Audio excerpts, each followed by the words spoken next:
दोस्तों आगे वीडियो में आप पप्पू यादव को गोदी अंगद चित्रा त्रिपाठी की शानदार धुलाई करते हुए देखेंगे। अभी हाल ही में पप्पू यादव ने अपनी पार्टी का विलय कांग्रेस में किया है। पप्पू यादव 5 बार के सांसद रह चुके हैं और उनका बिहार में अच्छा खासा जन समर्थन भी है। कहा यह भी जा रहा है कि आने वाला लोकसभा चुनाव पप्पू यादव कांग्रेस की टिकट पर लड़ेंगे। इसी बात को गोदी मीडिया पचा नहीं पा रहा है, इसलिए इस वीडियो में गोदी एंकर उन्हें कमतर दिखाने की लगातार कोशिश करती नजर आ रही है। लेकिन पप्पू यादव को हल्के में लेकर गोदी मैडम ने बड़ी भूल कर दी। गोदी एंकर के उल्टे सीधे सवालों के जवाब में पप्पू यादव ने जो गोदी एंकर को धोया है वो देखकर आपको मजा आ जाएगा। और वीडियो के आखिर में तो पप्पू यादव ने गोदी मैडम को भाजपा की एंकर तक बोल दिया। चलिए आपको आगे का वीडियो दिखाते हैं। मेरा पप्पू यादव जी आपसे ये सवाल है, आपने सीमांचल मिथिलांचल कोसी का जिक्र किया, सिर्फ एक किशनगंज की अगर सीट छोड़ दें तो पिछली बार हर जगह सुपड़ा साफ हो गया था महागठबंधन का। इस बार क्या है प्लान आपका जिससे लग रहा है कि आप एनडीए को हरा देंगे बिहार में? अभी मजा आएगा ना भिड़ो।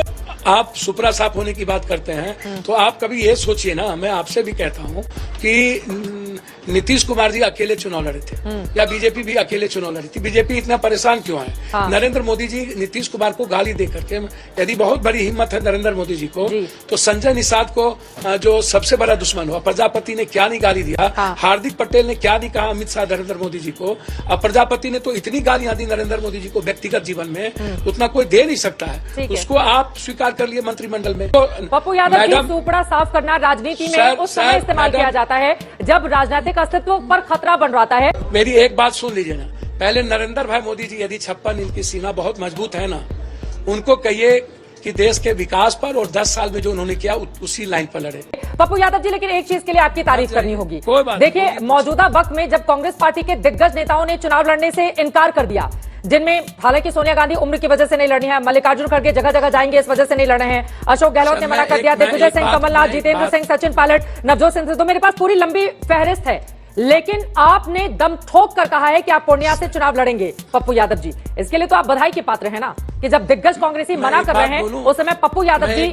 कितने पार्टी, कितने लोग, 2-2, 3-3 लोग तो इनके कैंडिडेचर जब उन्होंने दे दिया, सिंबल घोषणा कर दी, तब बीजेपी, जब बीजेपी पीक पर है, आप कह रहे हैं गहलोत ने, आप कह रहे हैं सचिन पायलट, दिग्विजय सिंह, कमलनाथ, सबने मना कर दिया, तब आप कांग्रेस में हिम्मत दिखाएं लड़ने की।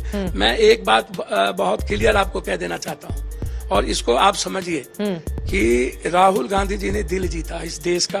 आप हमको एक बात बताइए, हाँ। इतना परेशान क्यों है? कांग्रेस मुक्त भारत के बाद बीजेपी कांग्रेस युक्त क्यों हो रही है? गुलाम नबी आजाद से लेकर असम का मुख्यमंत्री कांग्रेसी, हाँ। ये आधी से अधिक बीजेपी कांग्रेसी है। ठीक है, इसको आप समझ लीजिए। कांग्रेस पार्टी को मौजूदा वक्त में जिताने का फॉर्मूला क्या है आपके पास बिहार में? और अभी तो भैया, तो बीजेपी को फॉर्मूला यही है ना कि अशोक चौहान को ला करके एक दिन में राज्यसभा बना दो। इतना परेशान आत्मा बम्बई में क्यों भाई? और राज ठाकरे, जिसको बीजेपी गाली देता था, उत्तर भारत की है, जो बीजेपी कहती है कि मैं उत्तर भारत की सुरक्षा की बात करता हूं, हाँ। और उत्तर भारत को सबसे ज्यादा किसी ने लात मारा, किसी ने अपमानित किया तो राज ठाकरे ने। तो बीजेपी का ये कैरेक्टर कैसा है, ये चरित्र कैसा है? ये उत्तर भारत के हिंदी पट्टी के खिलाफ, एक तो वो ओबीसी के खिलाफ है, एक तो वो दलित के खिलाफ है, आरक्षण के खिलाफ है। अमित शाह जी कहते हैं कि सबसे बड़े ओबीसी तो नरेंद्र मोदी हैं, वो आप लोगों को नजर क्यों नहीं आते हैं? सबसे बड़े ओबीसी तो प्रधानमंत्री। मुझको तो समझ में नहीं आता कि नरेंद्र मोदी जी कहां से ओबीसी हो गए, हमको समझ में, वो हम इस पर नहीं टिप्पणी करेंगे। जिताने का फॉर्मूला क्या होगा बिहार का? रणनीति की क्या बात है, तय करना। पूरी कांग्रेस और तेजस्वी जी हम लोग मिल करके बीजेपी को रोकेंगे। खास तौर पर जो कोसी, सीमांचल, मिथिलांचल का इलाका है, हमारा प्रयास होगा, मैं झूठ फूस तो नहीं बोलूंगा, लेकिन मेरा प्रयास होगा, मैं नरेंद्र मोदी जी की तरह 400 पार, क्योंकि इनको पता है ईवीएम, इनको पता है ईडी, इनको पता है सीबीआई, इनको पता है पूंजीपति, इनको पता है डेली जो दिखता है बिकता है, ये मार्केटिंग। आप जैसा एंकर जिस पार्टी का पर्सनल एंकर हो जाए मैडम, हमारी तो बहन है। पप्पू यादव जी बहन भी बोल रहे हैं और फिर टैग लाइन भी दे रहे हैं, ये तो मतलब गजब हो गया ना पप्पू यादव जी। सवाल पूछ लो तो फिर आप लोग तुरंत टैग देने के लिए आ जाते हैं सर्टिफिकेट। मैं पूछ रही हूँ आप जीतेंगे कैसे भैया, ये बता दीजिए। मैं तो फॉर्मूला पूछ रही हूँ, आप बेवजह इल्जाम लगा रहे हैं। चलिए ठीक है। अच्छा, मेरी जीतने की चिंता पूर्णिया, कोसी, सीमांचल की जनता को रहने दीजिए ना। हाँ। जनता न हराती न पाती है। अरे जनता की ही हम आवाज है, उन्हीं की आवाज है जो सवाल पूछते हैं, हम जनता की ही आवाज है। जनता की आवाज चित्रा जी जनता की आवाज टीवी और चित्रा जी हो ही नहीं सकता। टीवी के मालिक की आवाज है आप लोग, जनता की आवाज कभी हो ही नहीं सकते।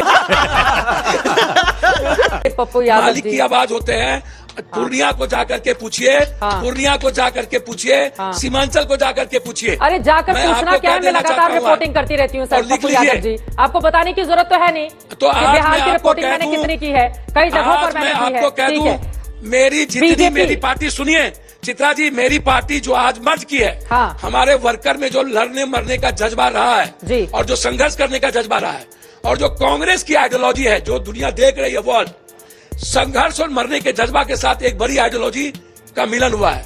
और मैं आपको ये चैलेंज के साथ आज कह रहा हूं जी, मैं बहुत बड़ी बात नहीं कहूंगा, लेकिन मेरी जितनी क्षमता है मैं कोशिश सीमांचल और मिथिलांचल में बीजेपी को रोकने का अंतिम क्षण तक प्रयास करूंगा। ठीक है, मैं एक आदमी हूं राहुल गांधी जी के बाद, यदि कोई नहीं डरता है इस दुनिया में किसी से, वो पप्पू यादव। अखिलेश प्रसाद सिंह कांग्रेस पार्टी के प्रदेश अध्यक्ष बिहार के, वो आपके साथ मंच पर शामिल नहीं थे और माना जा रहा है कि वो नाराज हैं, उनको बताया ही नहीं गया कि पप्पू यादव आ रहे हैं कांग्रेस में। पारिवारिक रिलेशन है, पूरे मन से दिल से कबूल नहीं है क्या कांग्रेस? अखिलेश जी मेरे पारिवारिक मित्र हैं। हाँ, बात हुई है सर, 2 बार हम सांसद और एमएलए रह चुके हैं, तब अखिलेश जी राजनीति में आए। कांग्रेस जो दायित्व देगा उस कर्तव्यों का पालन करूंगा और मजबूती के साथ ओबीसी, सामाजिक न्याय और आम आदमी की राजनीति में गिलहरी की तरह एक पत्थर काम कर सकता हूं तो मैं करूंगा। मुझे अपने घर जाना है, मुझे घर जाना